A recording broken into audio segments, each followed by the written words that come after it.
Well, good morning. It is Sunday, January the 30th, the last Sunday in January. This year is already almost 1/12 over. It is going so fast. I hope you had a good week last week and are off to a good start this week as well.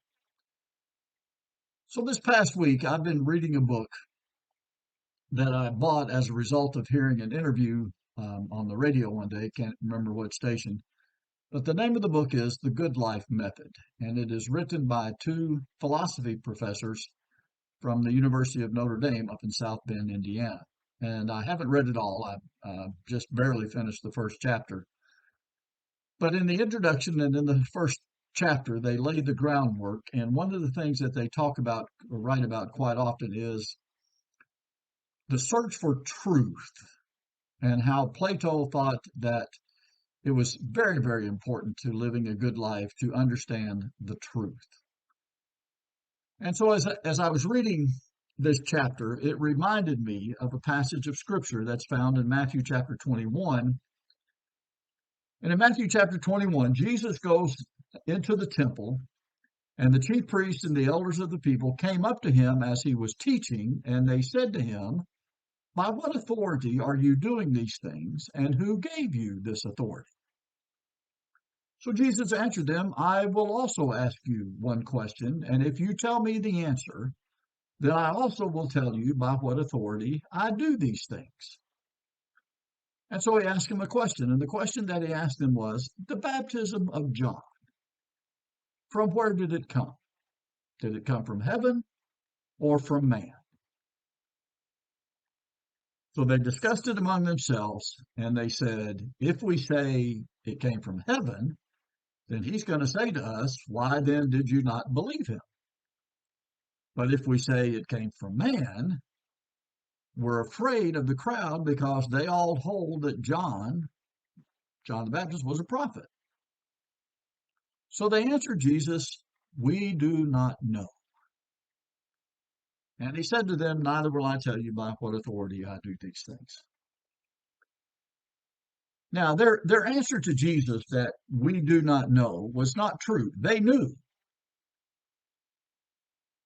but they also knew that if they said, well, it came from heaven, then Jesus could very well and accurately say to them, well, then why didn't you believe it?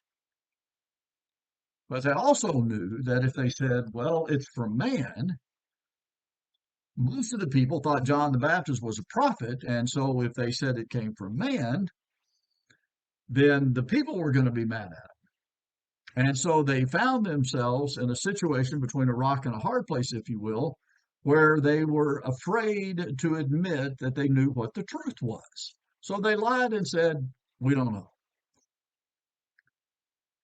The pursuit of truth, we all, I think we all believe that it is very important. But I also think we acknowledge that sometimes deep down, we really just don't want to know what the truth is.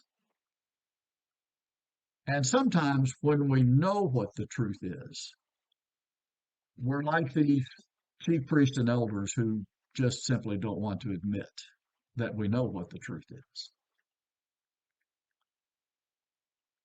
And either way, whether we just don't want to know the truth or we're afraid to admit to ourselves and perhaps to other people that we know the truth, both of those are horrible options.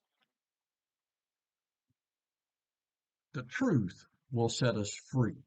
Now, that's a whole nother discussion that we don't have time to get into today. But Plato recognized that the pursuit of truth was important, and so did Jesus.